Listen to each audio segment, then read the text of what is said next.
ओम शांति। हम सभी संसार में पद्मा पदम भाग्यवान हैं। अपने भाग्य को देखकर तो मुस्कुराओ। सोचें, इस जीवन में हमने इन आंखों से क्या क्या देखा जो चारों युगों में कभी नहीं देखा जा सकता। वो इन आंखों से देखा। प्रभु पालना में हमारा जीवन पला। उसने बाप रूप से हमारी पालना की, शिक्षक रूप से ज्ञान देकर बहुत पालना की, और सद्गुरु के रूप में गाइड करके वरदान देकर शक्तियां देकर हमें पालना में संपन्न किया।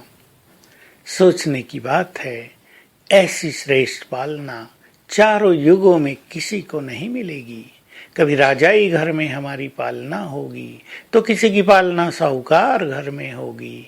और उन लोगों के भाग्य पर विचार करें जिनकी पालना गरीब घरों में होती है, जो मनचाही बातों को नहीं कर सकते। वो पढ़ना चाहें, बुद्धिमान हो तो पढ़ नहीं सकते, अच्छा भोजन नहीं खा सकते, उनके पास साधन नहीं होते हैं। हमारी पालना हो रही है परमात्मा के द्वारा, राजाओं से भी बड़ी पालना, जिसमें उसने हमें संपूर्ण सुख भी दे दिया है, शक्तियां भी दे दी हैं, अपना प्यार भी दिया और बहुत श्रेष्ठ ज्ञान दिया है। हम प्रभु पालना में पल रहे हैं।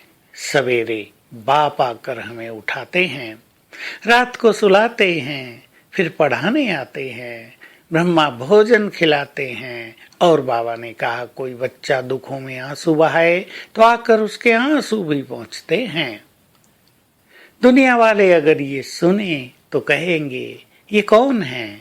भगवान इनके लिए खाली बैठा है क्या? और बाबा ने इसका स्वयं उत्तर दिया था उन्हीं के शब्दों में कि तुम उन्हें कह दो, भगवान इस समय हमारे लिए खाली ही बैठा है। सोच लें, जिनके लिए भगवान खाली बैठा हो, उन्हें स्वयं क्या कर लेना चाहिए और बाबा का कैसे लाभ उठा लेना चाहिए, उसको यूज कर लेना चाहिए, उसका आह्वान करके अपने बिगड़े हुए काम संवार लेने चाहिए, स्वयं को वरदानों से भर लेना चाहिए, उससे मनचाही शक्तियां प्राप्त कर लेनी चाहिए। तो हमारे पास ऐसा ही सद्विवेक है जिससे हम बाबा की श्रेष्ठ पालना का, इस मेहरबानी का संपूर्ण लाभ उठा सकते हैं। तो हमें याद रखना है, बाबा हम पर मेहरबान हुआ है, वो हम पर बहुत खुश हुआ है। हमें उसकी इस मेहरबानी का कैसे फायदा उठाना चाहिए। बाबा ने खुद कह दिया है, बाप बंधा हुआ है, बच्चे बुलाएं तो बाप को आना ही पड़े। और हम सब तो उसके लाडले हैं। किसी माँ को भी कोई प्यारा बच्चा बुलाता हो रात को 12-1 बजे भी, तो माँ जग कर दौड़ी चली जाती है। हम तो भगवान के प्यारे बच्चे हैं, जब हम उसको बुलाएंगे तो वो दौड़ा चला आता है।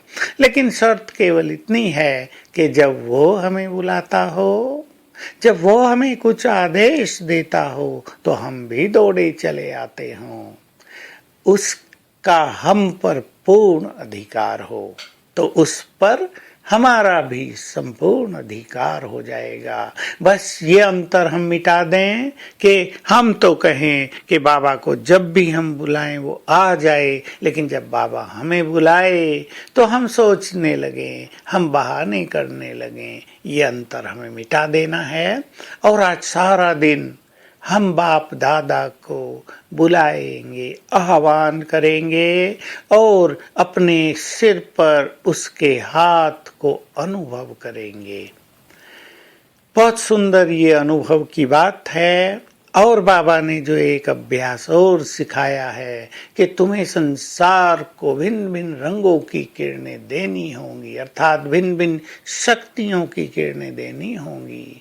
तो आज सारा दिन बाप दादा को बुलाने के साथ ये अभ्यास करेंगे, मैं मास्टर सर्वशक्तिवान हूँ, भ्रकुटी सिंहासन पर विराजमान हूँ और मेरे मस्तक से शक्तियों की रंग बिरंगी किरणें निकलकर सामने फैल रही हैं, सब पर पड़ रही हैं, वातावरण पर भी पड़ रही हैं, सब चार्ज हो रहे हैं। एक एक मिनट में ये दोनों अभ्यास करेंगे और आज के दिन को आनंदित बनाएंगे। ओम शांति।